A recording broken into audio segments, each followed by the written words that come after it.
longest one we've done is about 50 minutes. I looked at the time, 120 minutes. No surprise there. I had to stop him, Lee. I had to stop him, mate. Bless him. He's a top guy. But he obviously had a lot to say, didn't he?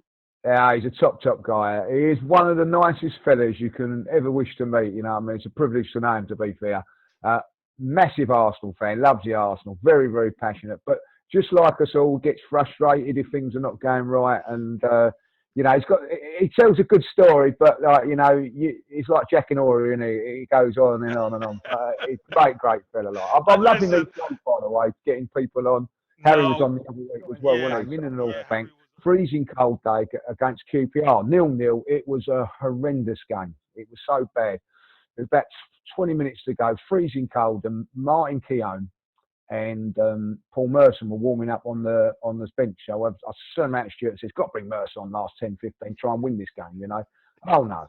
He brings on Martin Keown, plays him in midfield. And I said to my mate, I said, right, come on, let's go. I've had enough of this, you know what I mean? We went freezing cold, 0-0, got back to the train station. It was 0-0. Waste of a Boxing Day. You'd had enough. You'd had enough, Lee. Thank you, George. Ruined my Boxing Day. And as much as I love Martin Keown, he's no midfield player. He could come in there and do a job, but, you know, you're looking to win the game. So it was very similar to the George Graham thing when we was mentioned Terry Venables and all that. And we ended up getting like George Graham, and it was a bit of a deflation to it. And then there was this bit of deflation when Arsene Wenger was announced. And then when he came in, I thought, well, God, who's this bloke? You know what I mean? Like, do you remember the big bins? The bins he had on, and the press hammered Arsenal, didn't they? And they did hammer Arsenal. But what he'd done, which was fantastic, was that he brought in Remy Gard and a certain Patrick Vieira before he actually took over. And this skinny, tall player come on against Sheffield Wednesday. There's always pivotal moments. I don't know if against Sheffield Wednesday, funny enough, when the 7-1 game for you, the cup finals, and now this moment come on. We was not playing particularly well and that day, and then I think Ray Parlour got injured, if I remember rightly, and on come Patrick, and it was just a revelation. I just thought, oh my God, there's my man, there's my new Arsenal hero now, like you know. And I think Ian scored a couple of goals that day, and all of a sudden you was thinking, so well, if he can bring in a player like this, and he ain't even here yet, what is he going to do?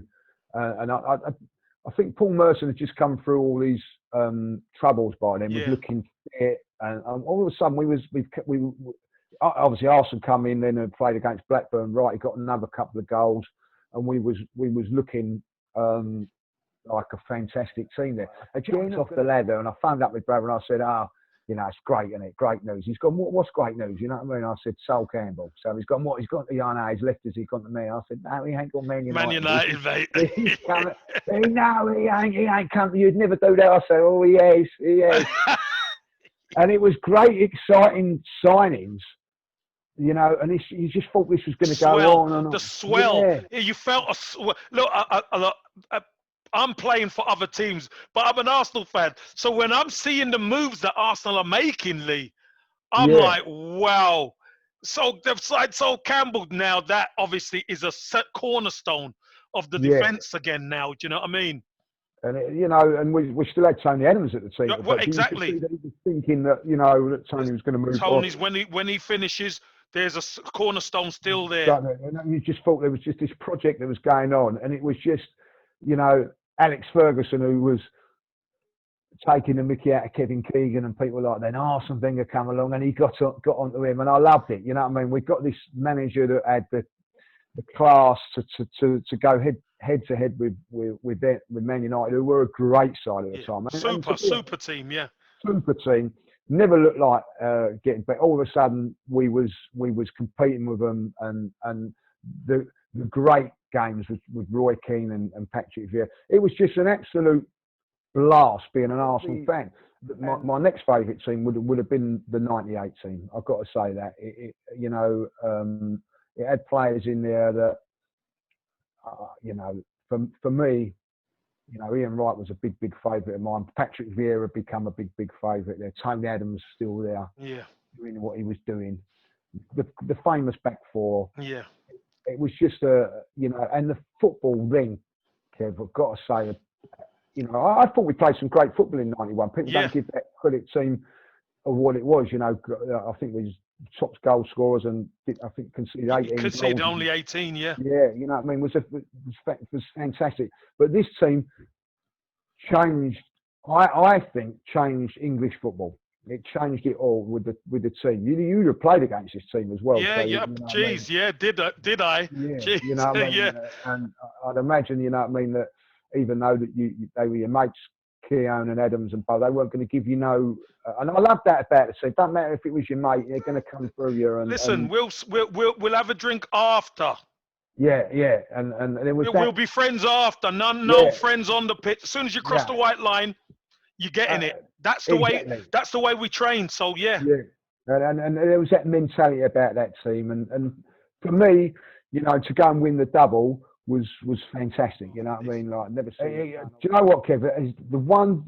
I don't know, you know, it's, you know, like, I'm not going to say it's a good thing, but the one thing about this lockdown that I think will be positive for us fans is that I think that after this, that everybody will appreciate the match gaming fan more. Yeah. Now, I do believe, right, that in your era and that you did appreciate the fans. I think there was a connection with the fans because of whatever.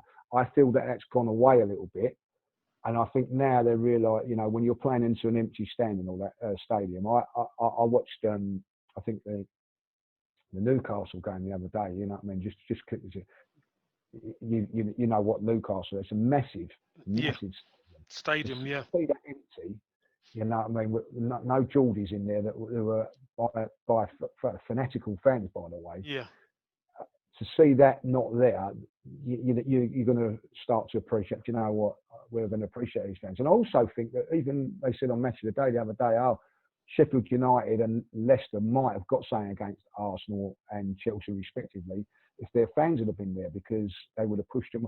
You know, do you imagine if that last Arsenal 1-1, 1 minute to go, and they've got that corner, and they've got all the fans really like putting the pressure on. Do you know what I mean? Like, I felt that we comfortably got out that corner because there wasn't that feel of the fans giving that little bit more attention. Do you know what I'm saying? Yeah, so I think it's a, you know, hopefully the appreciation of the fan will be reinstated by clubs, and you know, I think it will be. I really do. When we go to Wembley and that semi-final, I'm putting a masterclass defensive performance. Can we do that? I don't think so, and that is where it goes. Even, you know, as we start where we finished at '94, that team had to defend properly to win that cup. Yeah, they bloody well done it against better opposition, by the way, than Brighton and Sheffield United. You know what I mean? And that's the difference. Until we get to that level of performance in our defensive play, we are going to struggle, Kev. And that's it's hard to say, but that's it.